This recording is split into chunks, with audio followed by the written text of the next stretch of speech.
చూపించి అయ్యా ఇక్కడికి పరిచయం చేయాలి అన్నాడు మా నాన్నగారు. అంటే మా నాన్నగారు నేను వెళ్ళను ఎందుకంటే వాళ్ళు పెద్ద పెద్ద మనుషులు, వాళ్ళు చాలా తెలివిగా కనబడుతున్నారు నాకు. నేనా ఈ మాత్రం కూడా అంత తెలివితేటలు నేను అక్కడ చేయలేను, నేను వెళ్ళను అంటే దేవుడు బ్రతిమలాడాడు.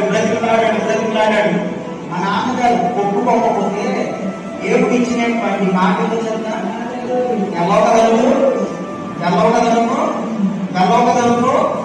నువ్వు ఒప్పుకునే వరకు నీ కొడుకు నోరు మూసేస్తానన్నాడు. అప్పటి వరకు చిన్న చిన్న మాటలు మాట్లాడేటువంటి నేను మాటలేవు, నా నోటి నుంచి మాట వచ్చేది కాదు. అప్పుడు నాన్నగారు ప్రభా క్షమించు, నేను వెళ్తాను. అయితే నాకు ఒక కండిషన్, ఇప్పుడు నేను ఉన్న వాళ్ళకి వెళ్ళిపోయి దేవుడు నాకు ఈ సంఘాన్ని చూపించాడు, నేను ఇక్కడ పరిచయం చేస్తానంటే ఎవరు. కాబట్టి ప్రణాళిక రీతిగా వారం ముందు అని ప్రార్థన చేశాడు. దేవుడు వారం తెచ్చాడు. పరిచర్యకు వచ్చాను.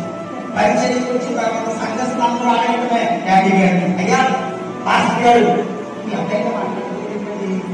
అబ్బాయితో మాట్లాడలేదు ఏంటండి అని అంటే డాడీ గారు ఒక ఆదివారం సాక్ష్యం చెప్పి అమ్మా ఇది పరిస్థితి, దేవుడు నాకు ఈ సంఘాన్ని చూపించాడు కానీ నేను రావడానికి ఇష్టపడలేదు.